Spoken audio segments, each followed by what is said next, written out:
private organization is a business owned by private individuals, not by the government. They post their products through social media, websites, television, or other platforms to inform customers, attract buyers, and increase sales.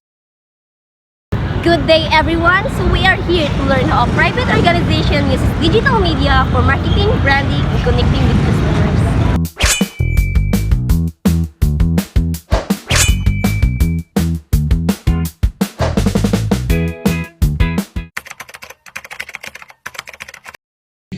First of all, we create an Facebook page which is with the gadgets double one.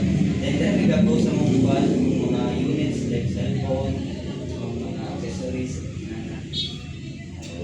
Basically, ang organization is focus din ako sa conversion sa kasi is around Taliban. But the use of social media is they are spreading around media, proyekto, and yeah, ka-spread siya para mo dapat pa ng sales sa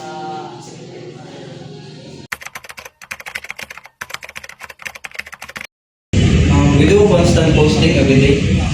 Ang use it is the Blue App, is the Facebook, and the use of that app is 100% that our customers is although is like permitted like kami kapos kung may permit i-update kung sa'yo na itako kung napod may mga discounts or naipaabot na mga kanya.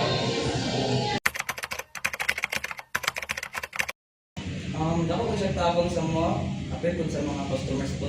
Mga sila na mag-inquire sila to online. Makita na po din nila ang unit sa mga kwan.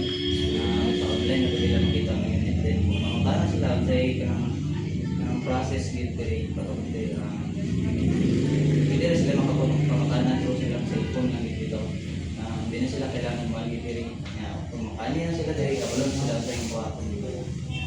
Okay, thank you, sir. Thank you for your time with us. Since you are living in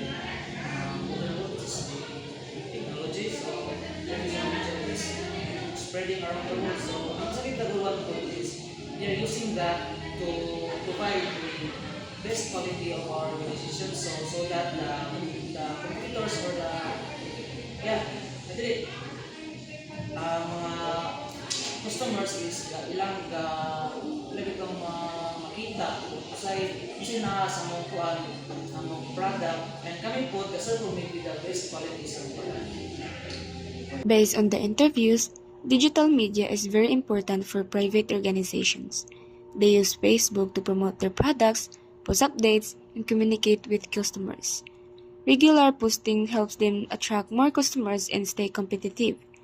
Digital media also makes it easier for customers to ask questions, learn about products, and understand the buying process. Overall, digital media helps private organizations improve their marketing, build better relationship with customers, and provide better service.